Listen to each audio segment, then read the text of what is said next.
2 വർഷം മുമ്പ് കാനഡയിലെ ഹാലിഫാക്സിലുള്ള വാൾമാർട്ട് സ്റ്റോറിൽ ഇന്ത്യൻ വംശജയായ ഗുർസിമ്രാൻ കൗർ 19 വെന്തുമരിച്ച സംഭവം വീണ്ടും ചർച്ചയാകുന്നു.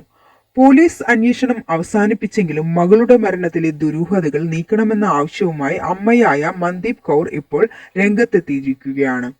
2022 ഇന്ത്യയിൽ നിന്ന് കാനഡയിലേക്ക് കുടിയേറിയ അമ്മയും മകൾ ഗുർസിമ്മാനും ഒരേ കമ്പനിയിലായിരുന്നു ജോലി ചെയ്തിരുന്നത്. 2024 ഒക്ടോബർ 19 രാത്രി മകളെ കാണാതായതിനെ തുടർന്ന് അമ്മ നടത്തിയ തിരച്ചിലിലാണ് നടുക്കുന്ന സത്യം പുറത്തുവന്നത്.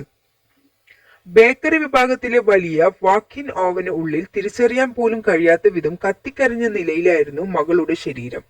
ഓവന്റെ പിൻഭാഗത്ത് നിന്ന് ദുരൂഹമായ ദ്രാവകം ഒഴുകുന്നത് കണ്ടാണ് അമ്മ ഓവൻ തുറന്ന് പരിശോധിച്ചത്. എനിക്ക് എന്നെ തന്നെ നിയന്ത്രിക്കാനായില്ല. മിനിറ്റുകളോളം ഞാൻ ആ തറയിൽ മകൾക്കൊപ്പം ഇരുന്നു. എന്റെ ജീവിതം എന്നേക്കുമായി മാറിപ്പോയി. അമ്മയായ മന്ദീപ് കൗർ വേദനയോടെ ഓർക്കുന്നു. മകളുടെ മരണത്തിൽ അസ്വാഭാവികമായി ഒന്നുമില്ലെന്നും ഇതൊരു അപകടമാണെന്നുമാണ് കനേഡിയൻ പോലീസിന്റെ തൊഴിൽ വകുപ്പിന്റെയും കണ്ടെത്തൽ.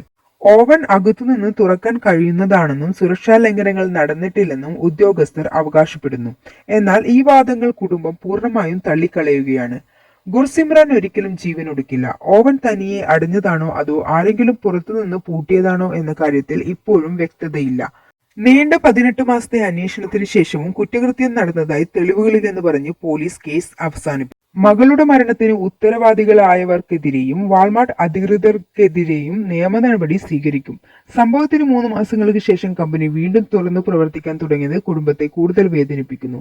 മകളുടെ മരണത്തിന് പിന്നിലെ യഥാർത്ഥ സത്യം പുറത്തുവരുന്നതുവരെ പോരാടുമെന്ന ഉറച്ച തീരുമാനത്തിലാണ് ഈ അമ്മ.